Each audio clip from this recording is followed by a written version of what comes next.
The Usonian fleet is right around the corner. But before our visitors from afar arrive to liberate us from our oil, liberate Arabia from Saxony, let's check in and see what's going on in Europa. Here's the story of Iron Harvest 1920 plus in 7 minutes.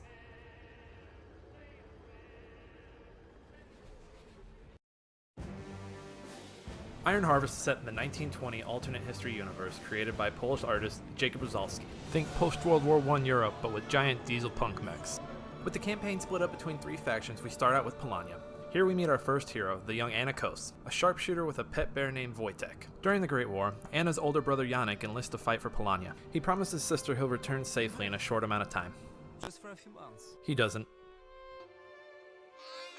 4 years later, the war that took her brother's life is coming to an end. Peace seems to be on the horizon until Rusviet troops invade Anna's home village. Led by Lev Zubov, Rusviet forces are searching for a professor who turns out to be Anna's father, Peter Kos. Zubov wishes to gain access to Nikola Tesla's factory, and Peter just so happens to have a key in the form of his metallic arm. Anna, along with Polania forces, try to fight off the raid, but in the end Zubov gets the key and kills Peter.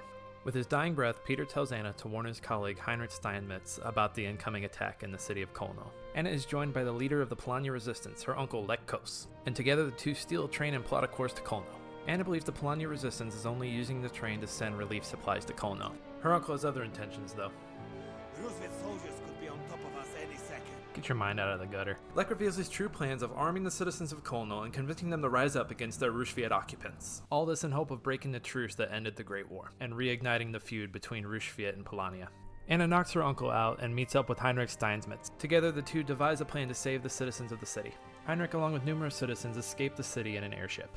Anna and the resistance stay behind to cover the escape, during which Anna and Lech are both captured by Zubov. Zubov reveals that he's manipulated the resistance into attacking Kolno and breaking the truce, and he's part of a faction called Fenris that seeks to restart the war. He executes Lech and is about to execute Anna when Mikhail Sikorsky from the Polania army arrives. Mikhail and Anna corner Zubov, but he's able to escape with the help of a mysterious cyborg. The mysterious cyborg turns out to be Anna's brother Janek.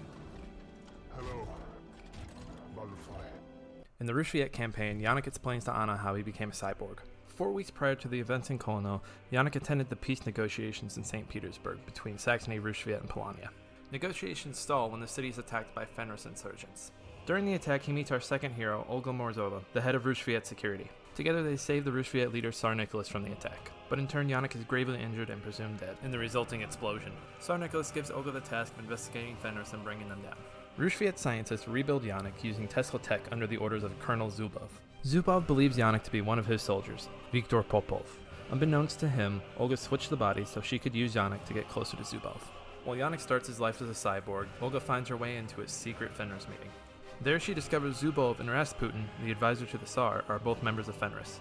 She leaves for Saxony with this news, hoping the Kaiser will come to the aid of Rusviet and help fight Fenris.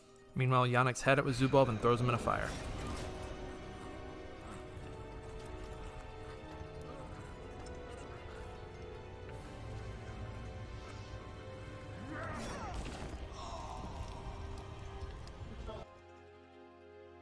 Just kidding. Janek, Zubov, and Fenris forces actually run amok, causing chaos in Saxonian villages, all while searching for Heinrich Steinmetz and his key to get into Tesla's factory. Back in the present, Anna informs Janek that Zubov has killed their father. Even with this new knowledge, Janek keeps his cover and returns to Zubov's side, and they successfully capture Heinrich. Instead of helping them, Heinrich decides to blow himself up. Janek saves Zubov, for some reason, and Zubov decides Peter's arm is just going to have to be enough to get into the factory. With the key in hand, Janek leads Fenris forces through Tesla City. They are met with heavy resistance, but are eventually able to fight their way to the doorstep of Nikola Tesla. Janek asks Tesla if he can get him out of his suit. Tesla confirms that he can. Finally seeing his way out, Janek turns on Zubov. Zubov comes prepared though and powers down Janek. Zubov turns his attentions to Tesla and plans to assassinate him when he's interrupted by a man with one plan. If you would kindly lower your weapon. What the hell are you doing here, Gunther? Same as always. Kicking your ass. The Saxony campaign follows our final hero, Saxonian General Gunther von Duisburg.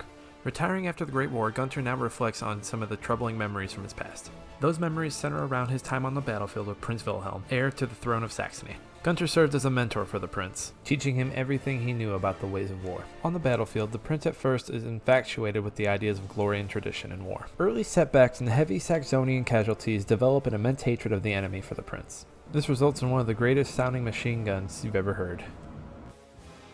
How many lives could we save if we killed those bastards right here and now.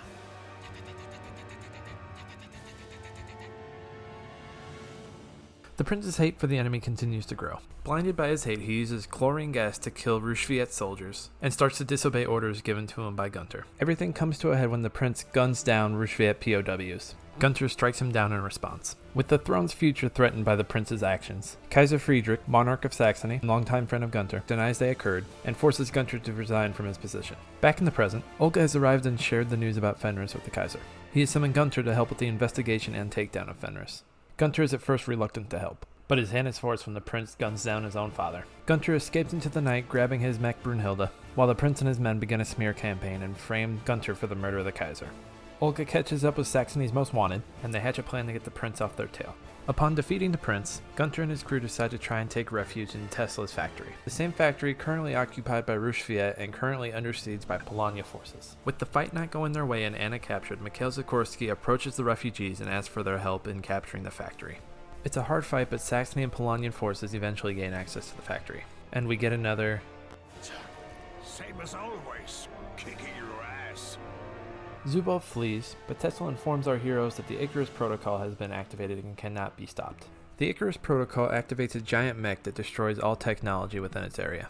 Forces from all three nations successfully work together to bring down the mech. Tesla worries that with the protocol gone, the factory will now be open to another attack from Fenris.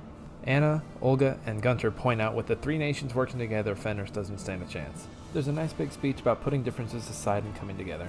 Pumped from the amazing speech, everybody gets to work on the factory's defenses. This is where the main game's story ends. How about all of you? But I'm done doing nothing. Who is with us? Yes.